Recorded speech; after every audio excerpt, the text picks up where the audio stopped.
What was that sound? That's my phone. I'm just gonna turn it down. It sounded like the beginning of the show, The Jetsons, the It old is. Jetsons show. It Is that what it is. was? Oh, Yeah. well, One of my welcome. We're the favorite shows when I was a Jetsons. kid. Do do Here's do George do. Jetson. Down, down. Here comes Mary. Mary, get me off this crazy thing. All right. This is The Life Between All or Nothing. Scott J and Mary K coming your way. And it's another Thursday night. And we hope everyone is having a great week.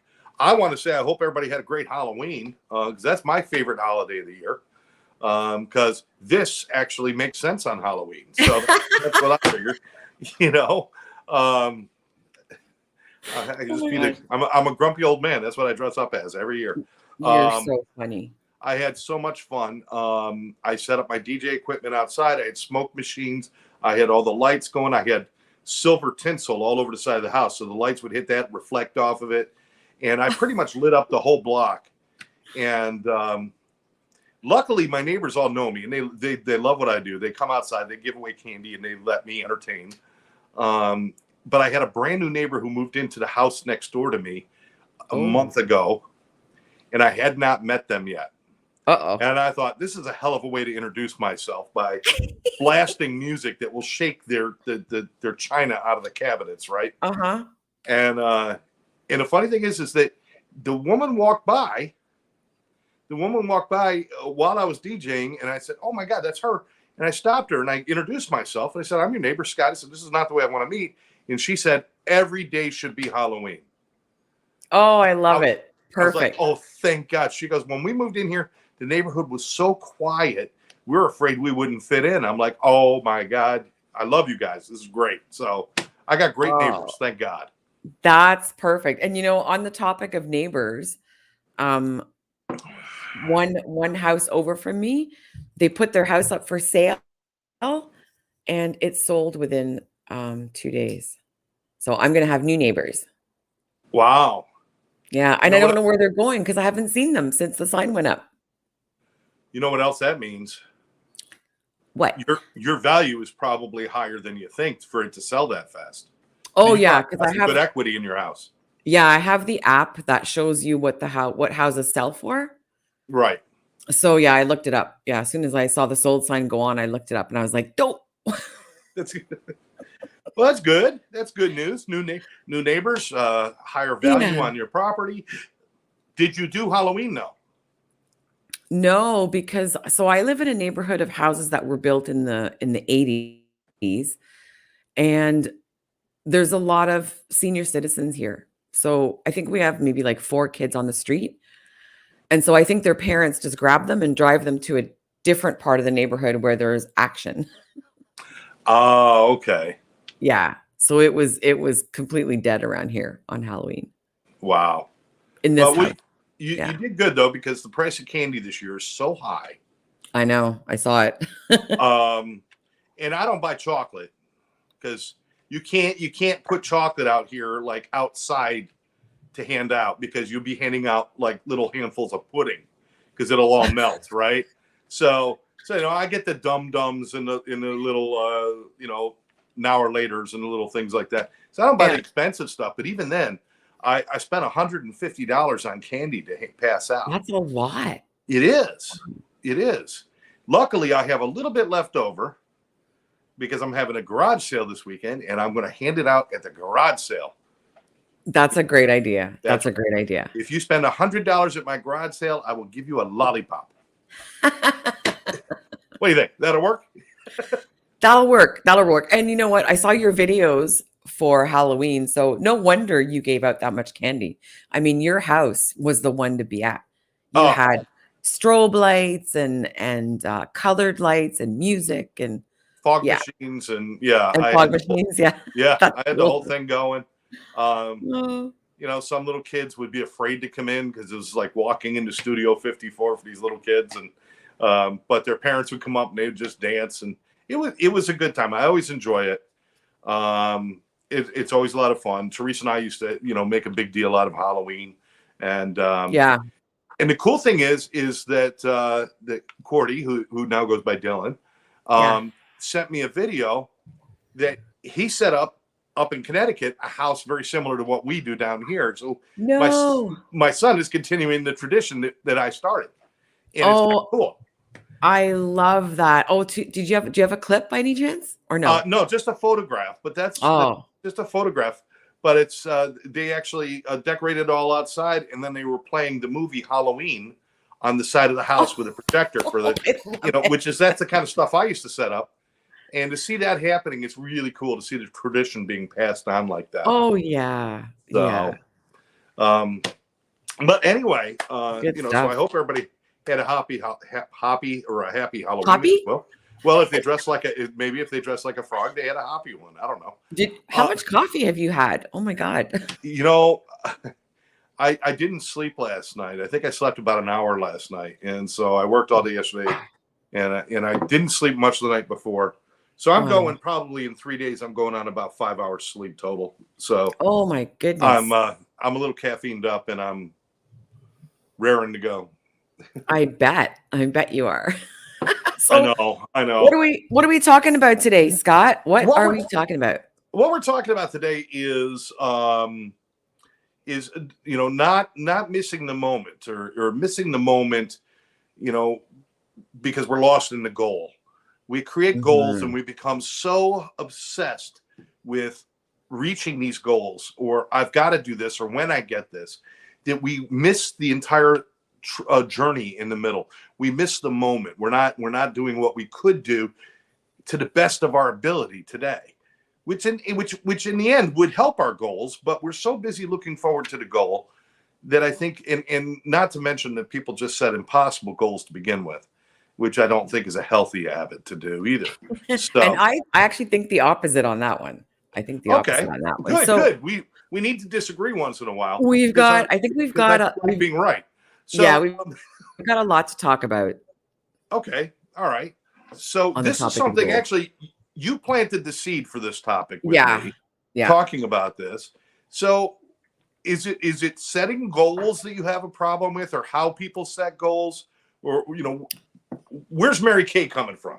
So where I'm coming from. So we're coming up to the end of the year, right? Like the end of the calendar year, beginning of the year. A lot of people are going to set resolutions or whatever they're going to set goals. Yeah. And I think there's so much, because I'm seeing a lot of stuff coming up on YouTube about setting your goals so that you can finish strong this year and start strong next year. And the thing is that we can all set goals, right? We can set goals, and they say that they should be SMART goals. So, and now I can't remember the acronym, but the A stands for attainable, like realistic kind of a goal, time bound, and all that sort of thing. But I think SMART goals are dumb. Like, I don't think there's any benefit to setting a goal and then doing nothing about it. So here's the thing. Like, we're told many times, write down your goals, right? Write them down on a piece of paper, look at them every day, and feel like you're moving towards them, right? If you look at them every day, they're going to stay at the forefront of your mind, which is true. They will.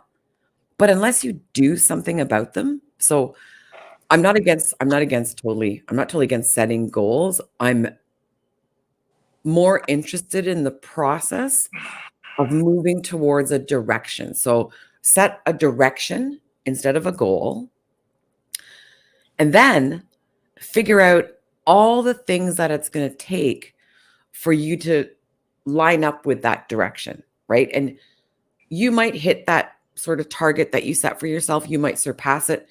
You might go around it.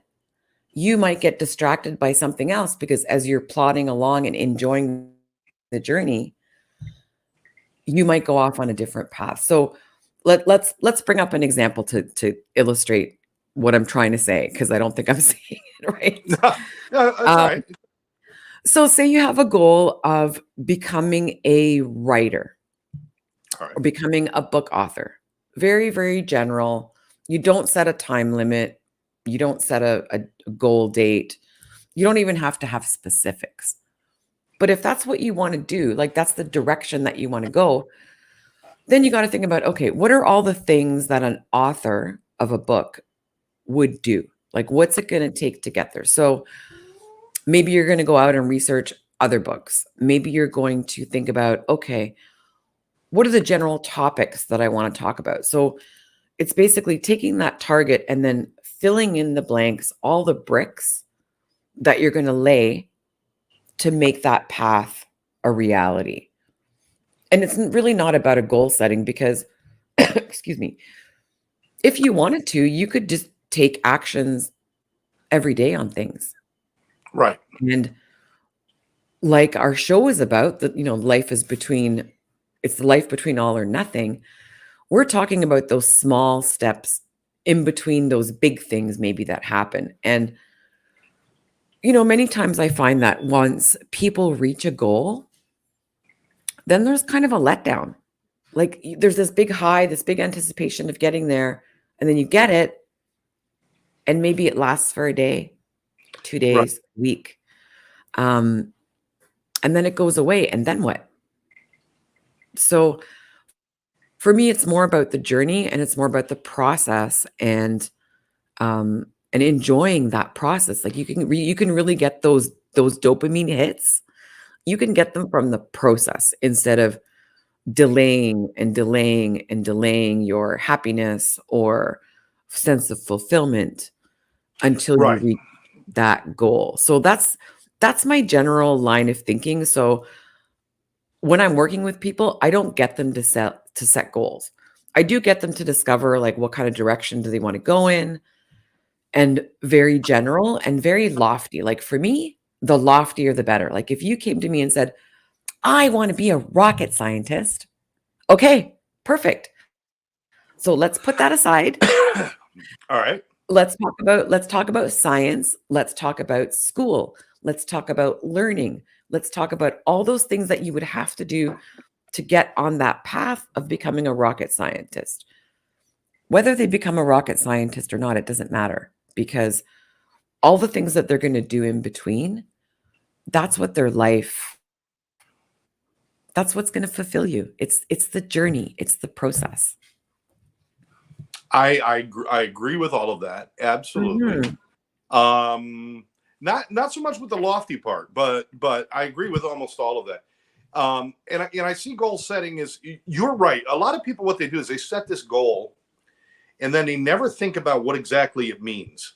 Yeah. I want to be, and I like that an author, because that's something that everybody talks about at least once in their life. I should write a book, right? Mhm. So you really want to, and I'm in that position now where I'm like, and I've talked about it with you and with everybody else.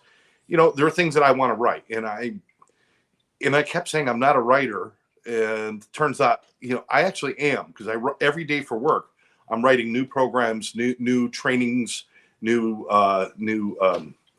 programs to present to people, and different things. But I'm constantly doing things like that, so I am writing all the time.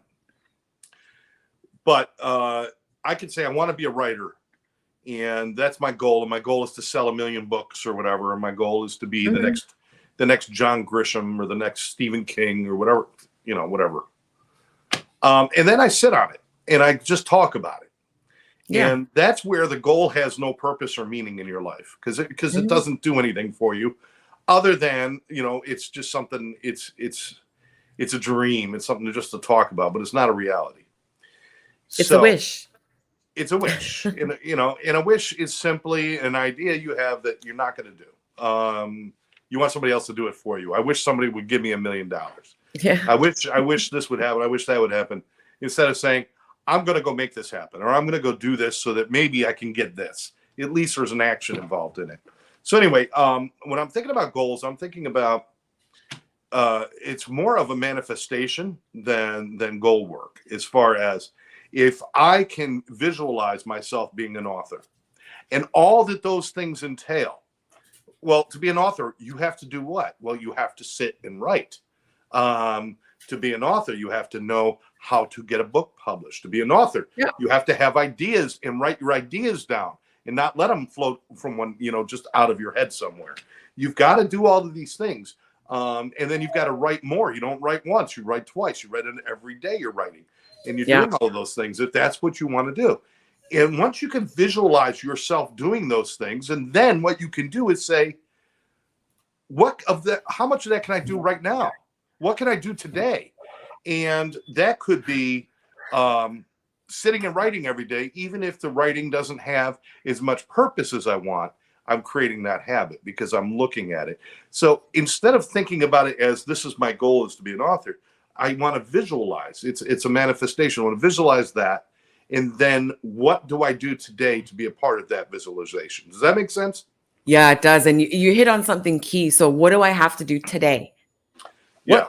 What could I do today? So a lot of people spend all their energy on the goal setting part instead of the planning part and the potential actions I could take. You don't even have to put them in sequence.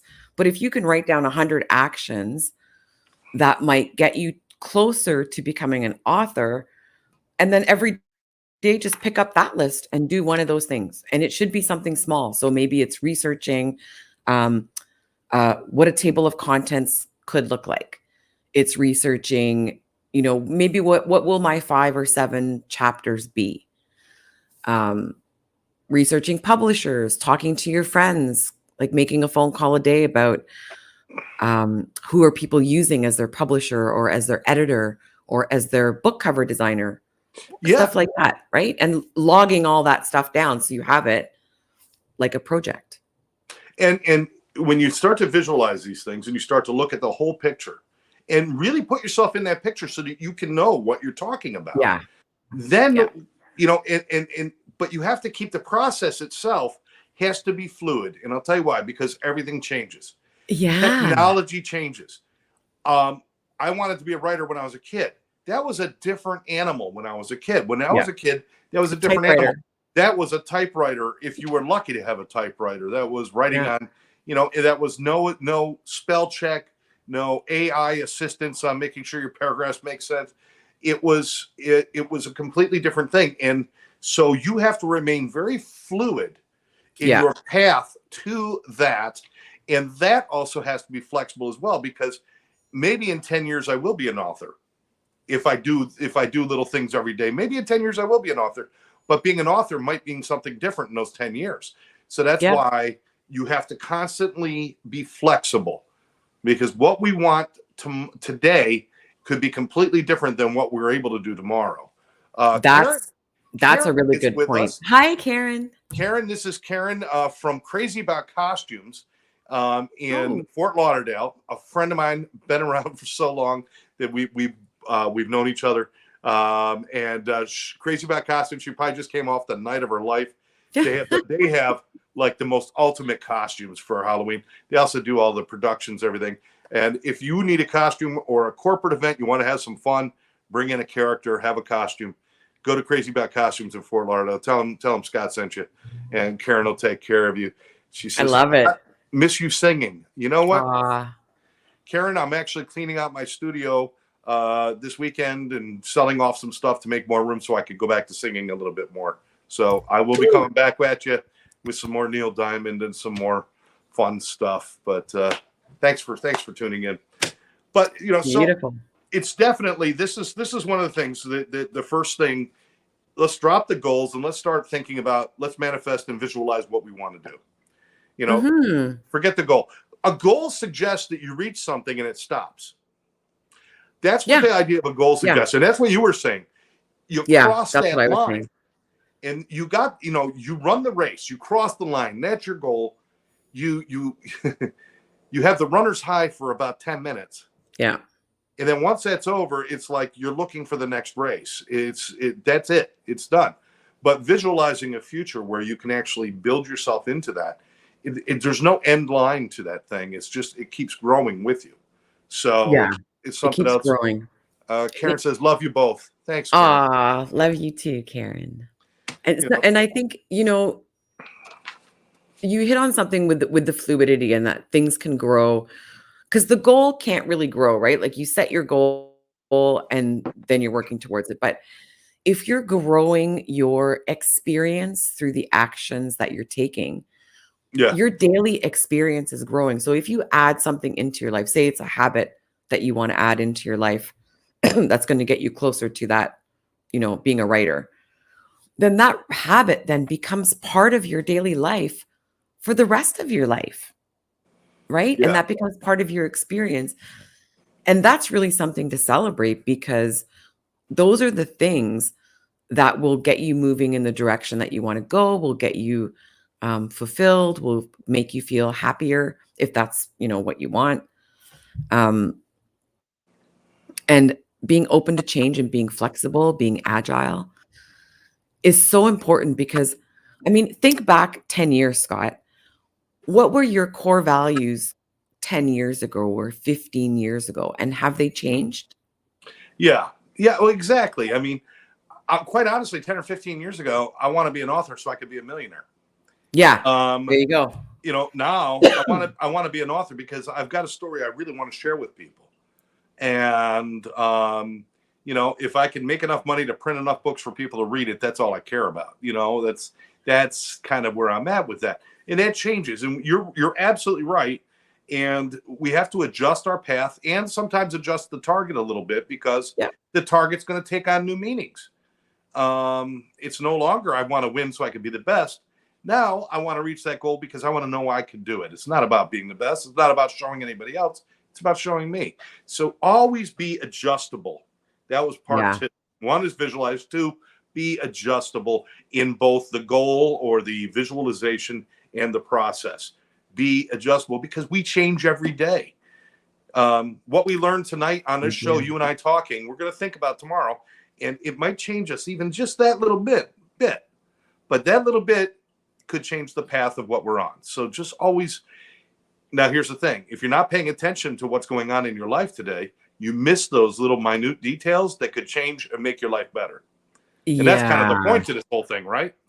And yeah, and I think, and that's how you titled the episode for this show too, like in the graphic, in the promo. And I thought, that's so true, because if all you're thinking about is this thing, like say you have a goal of getting married. Now I know you don't, but say you did. No. And that's all you think about all day long is getting married and what that would look like. And you become manic about this thing, and you miss all the beauty around you of what there is to experience, because that's your goal. So, I mean, you could go out to places where there are other people and maximize your chances of meeting somebody, and maybe, that ends up in marriage. But if that's your goal, and that's what you're stuck on, and that's what you're daily pining for, you're missing life. And that's the one thing that's not renewable, right? Time is not a renewable resource. So, when people say, oh, dang, I'm never going to get that 5 minutes back, they're right. Yeah. You're not. Yeah. You're not. In the immortal words of Tony Stark, a.k.a. Iron Man, no amount of money ever bought a minute of time. Yeah. And that's absolutely true. And, to miss out on different things. And by the way, we, putting a moratorium on the M word. We don't say the marriage word here. Sorry. I could accidentally go out tomorrow and get married because it's in my head now. Accidentally? Yeah, shit. I don't want to know what happens. Yeah. It's the time that you spend getting to your goal. That's your life. Yeah, it's your life. It's not. It's not. It's just drawing a line between dots. Those are the moments of your life. Those are the birthdays with your kids. Those are the having coffee with an old friend. Those are the showing up when somebody needs you to help them lift something heavy. Those are all those moments. Those great moments. Those are the moments of standing in the line at the grocery store. And instead of getting frustrated that the person in front of you can't find their money and it takes so long, turn and talk to the person next to you and make a new friend moments. Those are the moments that we miss because, my life between now and being the CEO of a company, my life between now and being married, my life between now and graduating college, my life between now and then doesn't mean anything. And that's the saddest statement. Because what's going to happen is you're going to achieve your goal and there's not going to be any experiential person there. There's just going to be like an instruction manual that shows up. you're not a person. You missed all the people stuff that Yeah. makes you who you are. And that's that. I think that's the one that gets me the most is people get so obsessed with these goals. If you want visualizers, I want to be this great. You go be that. But you go be that by starting it today and being it today to the Yeah. greatest ability that you have. I want to be a rock star. Well, then play your guitar today and sing to somebody today. I want to write a book. Write some words today. I want to get married. Go meet somebody today and go out to coffee with them today. Don't sit there and wait. Go talk to I people. mean, yeah. It's And I living. think It's living your way. Living your way. If you want to set goals, you're living your way to your goals. You're living your way through your life. And they say you only live once, but we always say you only die once. It's the living that you do over and over and over again every day. And we all have that choice every day when we wake up to live our way through life. Absolutely. Amen. Yes. Amen. That's it. Thanks, Karen. Yeah. Yeah. We live our way through life. And, I'll throw another piece in there is think about not only what you want to achieve or if you definitely want to use the word goal, use the word goal, but visualize yourself in your place where you want to end up. But take a moment and step back and do a third person check. And what that is look at the person you want to be in those things. Don't let that become something that you're not. A lot of people, I want to be successful. They don't set out to, I work so much, I ignore my kids. My wife left me, this happened, that happened. They don't set out to do those things. And, and I've lived those things. I know what that is. And it's like, I was so focused on reaching my goals that I lost everything along the way. I never took a step back and said, yes, I want to reach this stuff, but I want to be a whole human being. I want to step back, look at a third person and kind of think about what kind of person do I want to be when I get there? And really hold that to your heart. You can't always do it unless you step back and look at it like a third person. And, not many people say, I want to reach that level so that I could be an asshole. They don't do that. But they end up there because they don't realize what's happening to them. So step back and say, and I know. Yeah. I know people like that, and I'm sure you do too. They're, on paper, they're wildly successful, financially well off. They have all of the things that other people think they might want, but that's all they have. They have nothing else. They have no connections, people connections. They've lost their wife or they've lost their husband to burnout and overworking. And it's sad. And I just thought of, because you're somebody that's sober, you've been in recovery and you teach people how to help people to recovery and through recovery. So let me ask you this, Scott. When you're working with somebody that, they need to change their life so they can save their life. Yeah. How does all of this conversation fit into that aspect with that person? Well, the first thing that happens, and I'm glad you asked that this way, because this is important. Because I believe that this is not, I don't believe addicts and alcoholics and people with mental illness are the only ones that are lost in this world. I think a lot of us are. Yeah. And a lot of us need to kind of, they need to get back on the bubble, back on zero and start and say, all right, first, do I believe I can do it? See, a dream without belief that you can achieve it is nothing. So, or a goal without believing you can do it is nothing. It's like saying, I want to lose weight, but I know I'm going to go buy Twinkies tomorrow, so it doesn't matter. That's what I'm saying, So the first thing is you got to believe that your actions will dictate your future. Whatever you choose to do will have an impact on your future. You are not doomed to failure. You are not doomed to pain. You are not doomed to loneliness. You're not doomed to any of those things. You feel like it right now, but it's not the truth. The truth is your actions put you where you are now, and changing your actions can put you somewhere else. So that's part one. Part two, what do you want? What do you want? If you got to spend a little time inside here, inside this the meat puppet that we are. You got Yeah. to spend some time in there to say, what do I really want? Not what do my parents want for me? Not what does society want me to do? Not what do I think is going to look good walking down the beach with the girls? What do I want to do? And explore that a little bit, and then start working towards that. Then start to visualize your future and Hmm. say, all right, this is where I want to be. Keep it, again, we've talked about it, keep it adaptable, keep it flexible, allow things to progress the way they need to progress naturally in some cases. You're not going to be able to rush getting over your addiction. You're not going to be able to rush dealing with your problems. You're not going to be able to rush getting through a divorce or getting over this or getting, you're not going to be able to rush through those things. You got to go through those things. The only way to it is through it. You got to do it. Hmm. So you go through those things, but you understand that each step of the way you're getting closer and closer.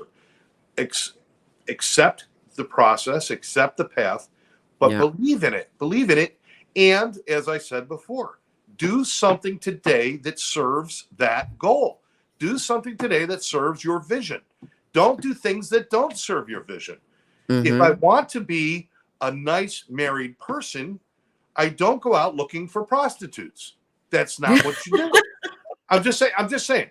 If I want to, if my visualization is to write a book, don't sit in front of a TV all day. Grab a pen Yeah. and paper, write a few words down, and do things that serve that goal. Once you start that process, and this is what I teach people. Once you start that process, you will see pieces of you in your visualization today. Your visualization will start Yeah. to come true today. You don't have to wait for the end to happen. You can say, today, I was a little bit of a writer. Yeah. Today, I was a little bit of a CEO, the way I handled that. Today, I met somebody kind of special, and it's the start of something. I got a little piece.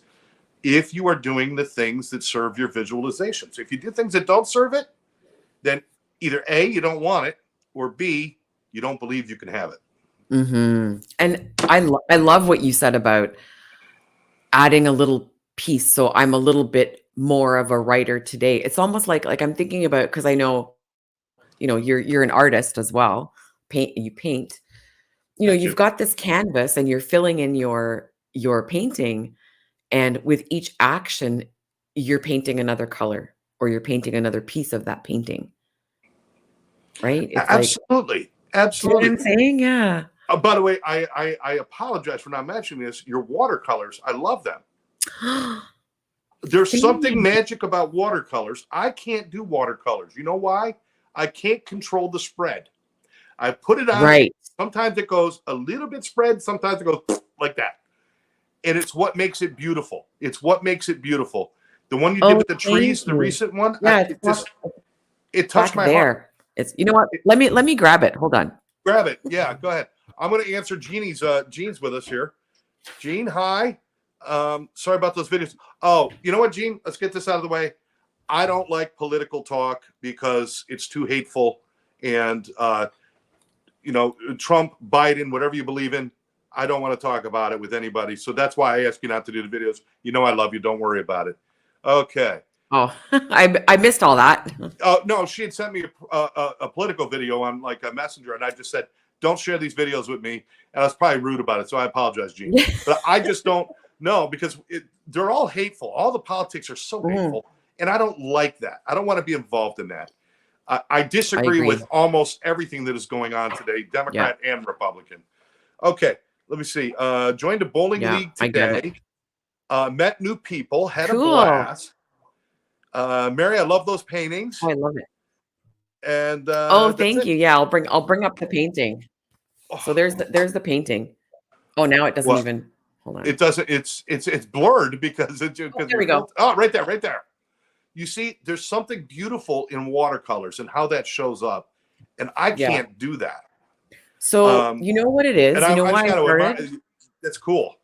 I started with watercolors like fairly recently, and it's because, so it's an anxiety therapy for me.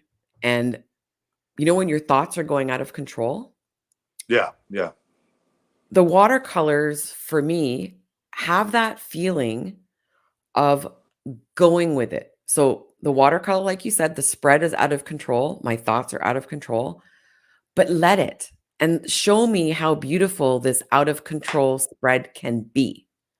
So that's what it's about for me. And yeah, I'm not going to win any artistic awards, but I'm enjoying the freedom that comes from that. I would love to have one of those pieces, and I'll send you a piece of mine. You pick one of mine, I'll pick one of yours, Oh, sure. and we'll trade paintings. Mine are But tiny though. but the whole thing is, it's just like what we're talking about. You want to be an artist, but sometimes you got to let the canvas talk. Sometimes Yeah. you got to let the paint flow. You can't just sit there and say, I want to be Picasso. Yeah. No. If you visualize yourself, you can't visualize yourself. See, that's the other part of visualization. If you visualize your future, you can't put somebody else in your place. It's got to Yeah. be you. So I can't agree. say I want to be Picasso, because you're not. Because you're Yeah. not. And besides, I don't understand his shit anyway. Never did. So you got to picture yourself in that and understand that I'm not John Grisham if I write a book. I'm not Stephen King if I write a book. I'm not any of these people. I'm not James Michener. I'm not Picasso. I'm not Van Gogh. I'm not any of those either. I am Scott, an artist. I am Scott, a writer. When we visualize, that's why the third person is so important, to put yourself there and not look at and see Salvador Dali in the future. You see you. Yeah. And that's why it's important, so that whatever's coming out of you is exactly what's on your path to get where you're going. Yeah. Exactly. You're rebuilding your own identity the way that you want to build it as well, right? You're rebuilding Exactly. it. Yeah. Exactly. And it's an enhancement of you. You're always going to be Yeah. you. You're always going to be you, but the possibilities of you are limitless. So, Yeah. and that's why it's so important. You have to be so, that's the natural emergence of these things. When you're thinking about goals, we got to lighten up the reins a little bit. Now, be specific about what you want, but lighten up the reins about your process. You're going there. Take little chunks, chew little chunks. I love a tomahawk. You ever seen a tomahawk steak? No, I don't think so. Oh, it's a piece of steak that is so big. It's got a huge bone coming out of it. And it is just like, it's one of the best cuts of meat ever. Oh. It's so beautiful. It's such a great, it's like you sit down with this, you're spending $120 for the steak. Oh, wow. Okay. I'm It's hungry though now that you said steak. tomahawk steak. As wonderful as it is, you don't shove the whole thing in your mouth at once. You take little bites. You enjoy each chew. You enjoy each burst of flavor that comes in your mouth. And if you don't do that, then you wasted all your money on a beautiful steak. Don't do that with your life. Don't do that with your dreams and with your visions. Yeah, we're savoring the moments. Jean says her anxiety was really bad. She started diamond painting. Scott, yeah, she does these really cool diamond. You ever seen diamond painting? Yeah, it's very intricate. So I don't have the patience for it, but I total respect for people that do, because it's beautiful. It's beautiful. She's done a couple of pieces and given them personally to Pat Benatar, and they've developed a friendship. Oh, nice. Kind of like, she's done some beautiful pieces for them and stuff. So it was really cool. It's a cool thing. I don't have the patience for that one either. Yeah, I love that. It's not me. You're the watercolor. Yeah. I'm acrylics. She's diamonds. Do you. You do you. And you. With fluidity, right? So, maybe I'll get into pen and ink down the road. And that's fine too. When it presents itself, you'll know if you should do it or not. Yeah, I think so. Well, just like you got into painting, right? I mean, you didn't start until you're in your 50s. Yeah. Yeah, exactly. I started 2.5 years ago. And now I got a house full of paintings. I've got Sober Life Art. I share this incredible bond with my mother, who's a painter. Yeah, Sandy Mom's amazing. Yeah, she does. And she just started probably about 4 years ago. Wow. So the last tip I want to give, this is the most important tip on my research here. So we've talked about your research. Yes. We've talked about visualizing our future, and that's important. Stop making the goals and actually visualize and manifest. It's a difference. adjusting your target because things change. Make sure that you understand that being an author 10 years from now, you don't know what that's going to mean, but adjust. Keep visualizing as you learn more. Keep some distance from your goal. Distance yourself. Look at it like you're looking from the outside, and make sure that you're the person you want to be. Third person look is always good. Allow for natural process to emerge. Things happen naturally. Our talents come naturally. Don't stifle them. Don't try to force them. Work with them. Let them out. Finally, be aware of what's happening around you today. Oh, More important than anything, and I know we've mentioned it already, but this is like the end all be all. You can't ignore the things around you today. The one thing you forget to do today could be the thing that's going to hamper you down the road too. I mean, it could hurt you too, right? Yeah, that's true. Yeah, absolutely true. And we have these moments today, and we can't just let them slip through our fingers. Mm-hmm. And it doesn't mean that every minute of every day is spent doing something to get you towards a goal or towards a direction or some kind of aim at something. But maybe one little thing you can do, right? Maybe one little thing.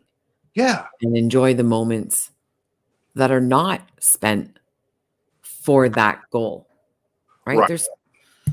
I mean, unless you're only awake an hour or two a day. That's different. Who's one of the most prolific writers? Prolific? Prolific. I got Michael Crichton here. I've got Michael Crichton, Dean Koontz. I loved Dean Koontz when I was younger. Lee Child is a great writer. There's lots. All right. So, hey, there she is. Hello, Lynn. There's Lynn. Hi, beautiful. Not a show without saying hi to Lynn. Yeah. Awesome. Love you, Lynn. Dean Koontz. Let's pick Stephen King. Let's say Stephen King. Stephen King. He's made a fortune. Wrote a billion books.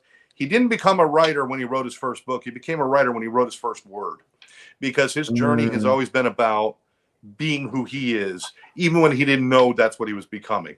I wasn't an artist when I picked up the paintbrush. The artist was always within me. It didn't just happen.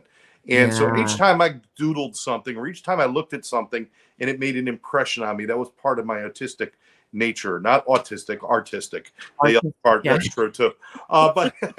But that's, we have to pay attention, not limit ourselves to just the process. Our process is always happening to us, whether we want to flow with it or not. Like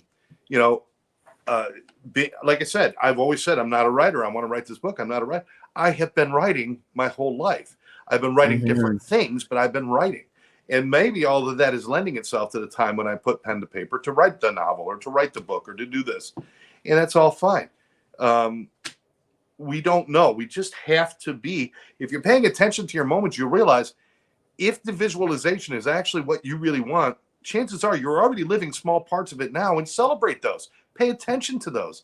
And know that Stephen King did not wake up one morning, burp, and out came the novel Christine. That's not what happened. What happened was, when he was in grade school, he learned how to write the word "the," and that became the basis of everything he wrote after that.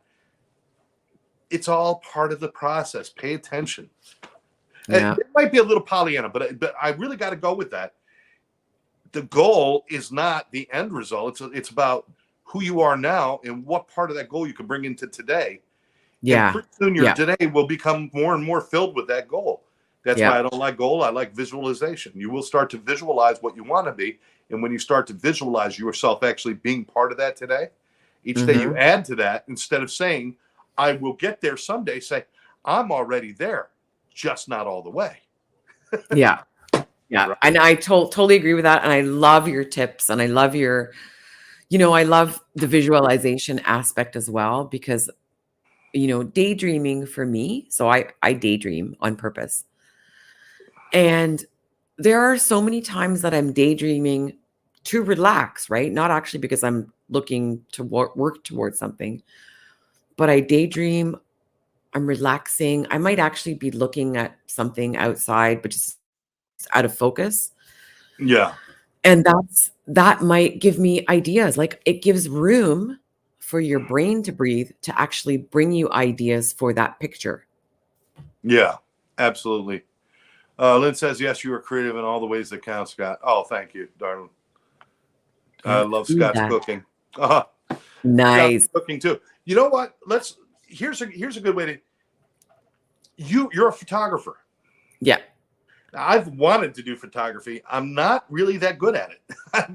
I can create videos in shows and in commercials and all that stuff, but taking a still photo, it's never quite worked for me. It doesn't transfer from here to my finger hitting that button. It just doesn't work. Mm-hmm. It's not my thing, and that's okay, you know. Mm-hmm. But you are a photographer. I look at the stuff that you photograph, and I can actually get emotion from it. I see something, and it either makes me smile or makes me do one of those awe. When you go like awe inside, you can actually feel it, you know. But that's a thing where you have to look. You actually visualize what you want in that photo before you take the photo. You have to see it before you do it, or else you wouldn't be able to do it, right? Yeah, I do. Yeah. So the Yeah. end result, your visualization, your process, your goal at the end is to have a photograph. But there's little things you do, like first you have to go outside. You have to be out where you want to be. You have to bring a camera. You have to walk. You have to look. You have to listen. You have to be quiet. You have to be patient. We can go on, right? And then Yeah, well, look at something and decide what is the moment when I'm going to click that button. and what is the moment that you're going to call yourself a photographer? Like, was it when I first bought my camera? I don't know. I mean, does it matter? No, Well, it doesn't matter. it was, I guess, you know, for you, maybe it was before you bought your camera, because Yeah, I truly exactly. believe you have to actually have to take the beautiful pictures that you take, which are like, just, I haven't seen better.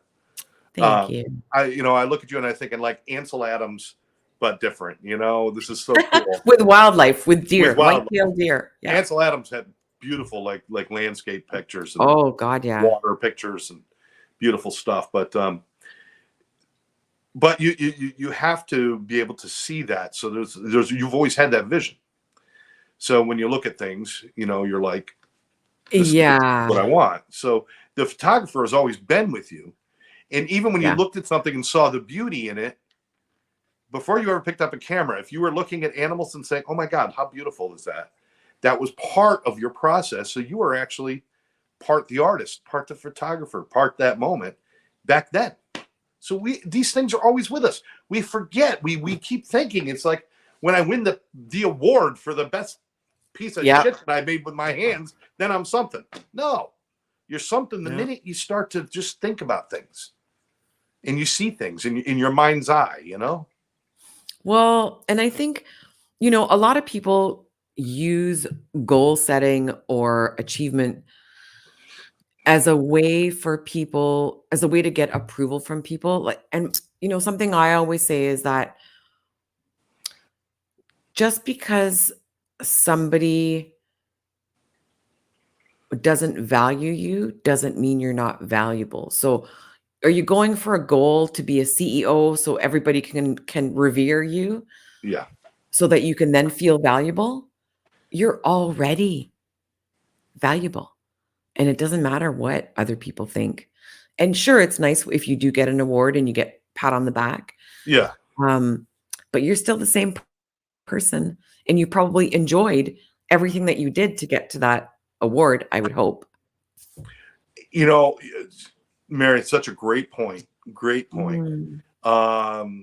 That if part of our visualization, part of our goal, part of our end process is that we need people to see us a certain way, then you're really missing the boat.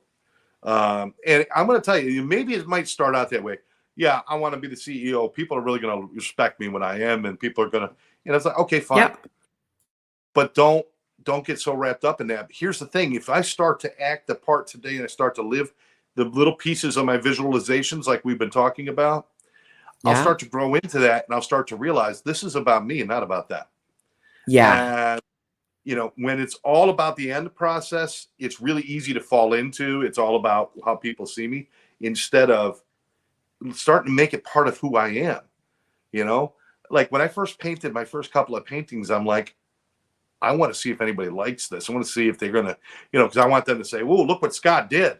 Oh, sure. Yeah. But it wasn't until like I really started to really just let myself flow and let the paint flow and let those things happen that I started to realize it's like, you know what? How do I feel when I look at these things? And what do these mean to me? And I What hope did it these means mean something to to you? somebody else. But you know what? It doesn't matter because this is me and I'm cool with it. So if you're starting to live in that visualization daily, starting to do little pieces of that, it'll start to become a part of you and it no longer becomes about anybody else. So I truly believe that. It's a daily practice. Yeah.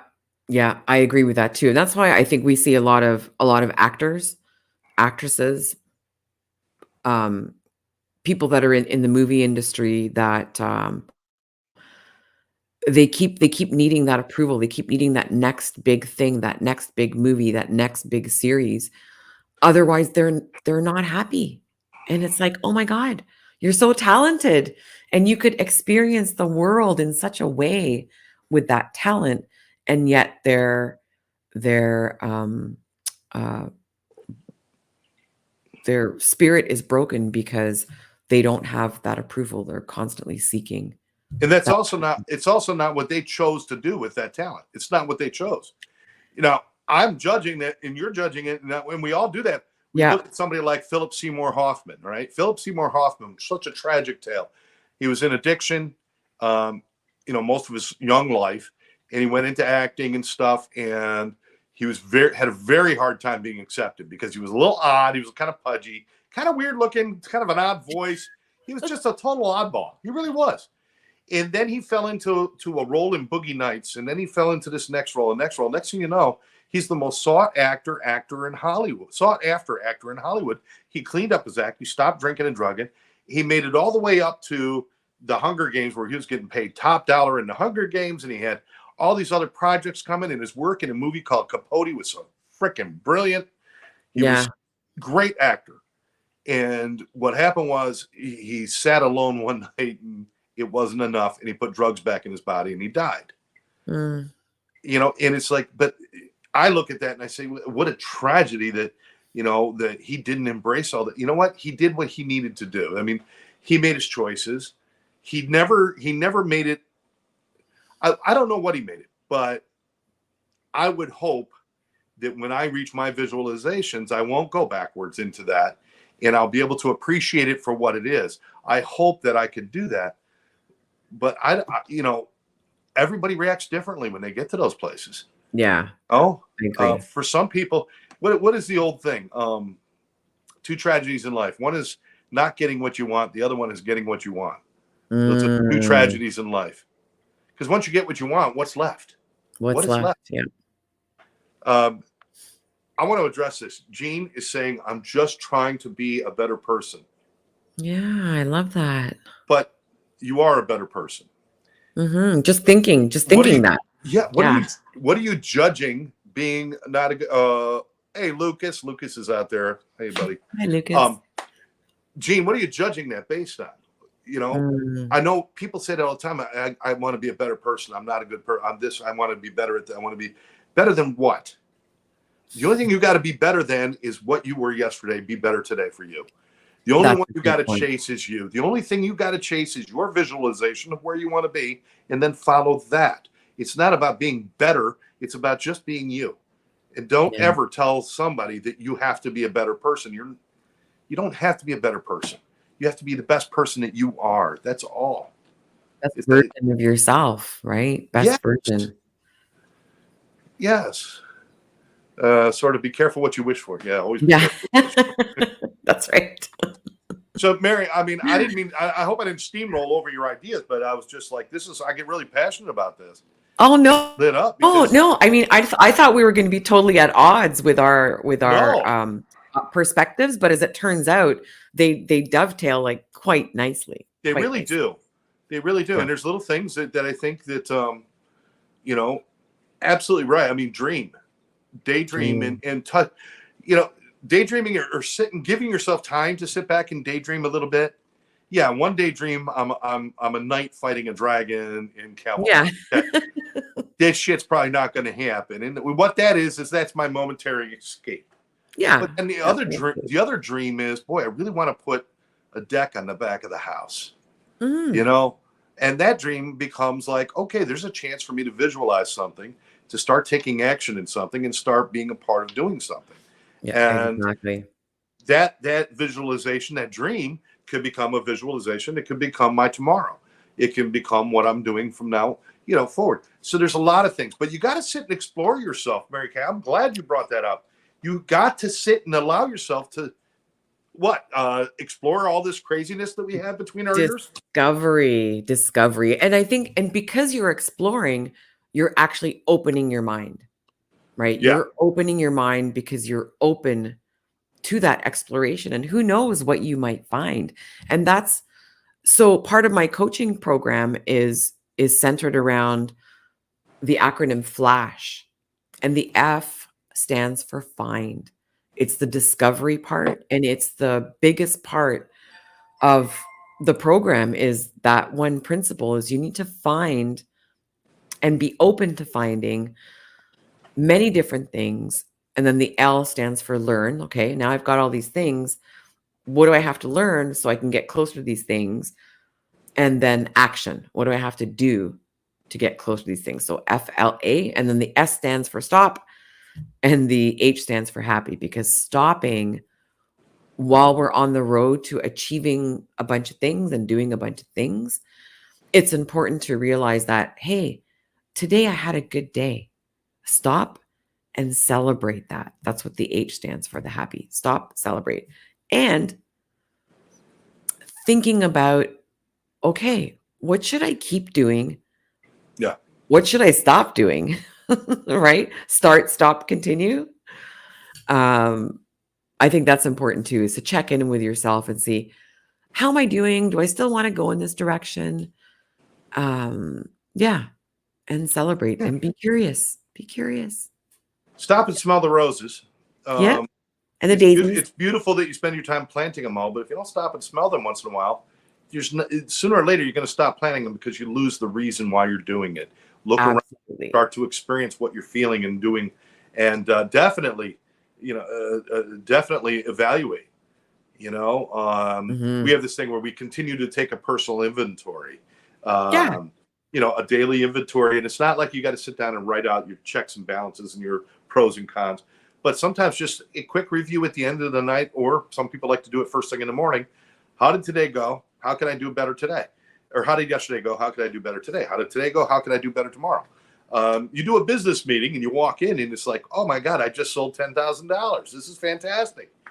Now a salesman will say that's good. A good salesman will say, how do I do it better so I can sell 15,000 tomorrow? That's what you do. You always review to see. And sometimes there are things we discard. We say, you know what? I tried that. Yeah. Nothing is a waste of time as long as we learn from it either, too. I mean, don't punish yourself for making mistakes. Mistakes are how we find the right thing. That's how we find it. Yeah. You know? Absolutely. And bringing up mistakes, failure, that's huge, because there are so many. And you were mentioning authors earlier. There are so many authors that were rejected dozens of times before their book was picked up by a publisher. Now it's much easier today because we can do a lot of self-publishing. But those authors, my goodness, I think J.K. Rowling, before Harry Potter came out, I think 13 times, like 13 rejections. Yeah. And yet she kept going Yes. to the next publisher and the next one. And I'm sure that even though there was that, that's not a fantastic experience to be rejected that many times, I'm sure she lived her life and experienced her life in between those submissions and until Harry Potter took off. And she kept this going. She Kept it the vision. going. She kept Yeah. visualizing that it's in there and it's there. Yeah. And the only way I'm going to find it is by keep writing. And whatever that process, that's that natural process I talked about. Naturally, sometimes you're going to get rejected. Sometimes it's getting turned down. Sometimes it doesn't work. Yeah. But you keep doing the process. You keep doing it. You keep writing. And she did a great job. Hershey chocolate. Everybody knows Hershey chocolate. The guy went bankrupt 7 times in 2 years. I didn't even know that was possible. 7 times in 2 years. until he Wow. found a way to make the business work, and now Hershey runs the world. You could go on and on. Steven Spielberg has like 2 or 3 movies that he made when he was younger that he's really embarrassed that he ever made. Yeah. But he had to make those films before he can go on to things like Raiders of the Lost Ark and Star Wars and all the other stuff, the other stuff he's done. It's just amazing. Failure is not failure. The only true failure there is when you sit and do nothing. That is the only true failure. And even then, sometimes sitting and doing nothing is the prudent response to certain things. Yeah, intentional is great. Intentional sitting is great. Sitting out of fear is failure. Don't sit out of fear. Yeah. But Mary, we've gone through an hour. We could do 2 hours on it easily. Do we have any guests coming up that we want to talk about real quick? We have. So I don't know I don't think we have a guest for next week. I think we planned something else, but we do have one November the 16th. Okay. 16th. That's a woman by the name of Sarah McCauley. She is a coach, and she's coming on the show to do part 2 of family, dealing with the holidays, all that craziness. So she's going to share her perspective and her experience with that, right? Just in time for Thanksgiving. That's fantastic. We will be off on Thanksgiving, just to let you know. Thanksgiving here in the States. We will be off. I'll be busy cooking my turkey and oyster stuffing. So can you send me some? I can send you some. I wouldn't suggest eating oyster stuffing after it's been in the U.S. mail for a few days. Okay. Never mind. I'll have to come visit. That's what I'm going to do. You'll have to come visit, and I'll cook for you anytime. Yeah. And make coffee. And got the coffee bar ready to go. I know. Right there. You can see Jones's coffee bar right there. All right. I love it. Ladies and gentlemen, thank you so much for joining us. Those of you who are commenting, those of you who are just watching at a different time, watching the rerun of this, we appreciate your support.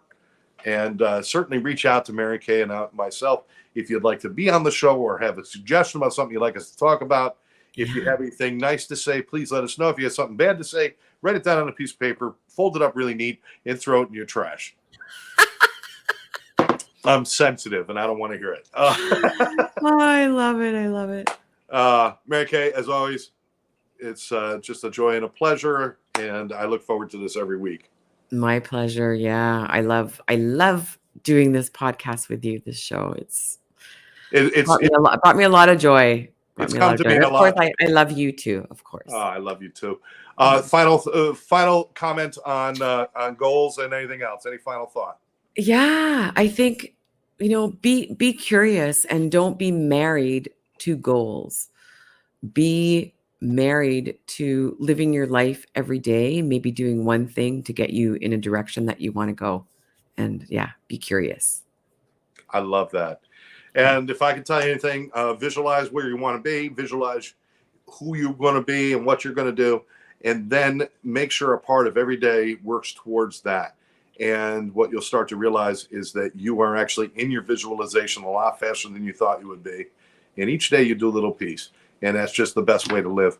And of course, always remember to do 2 nice things for yourself, 1 nice thing for somebody else, and you'll always have a good day.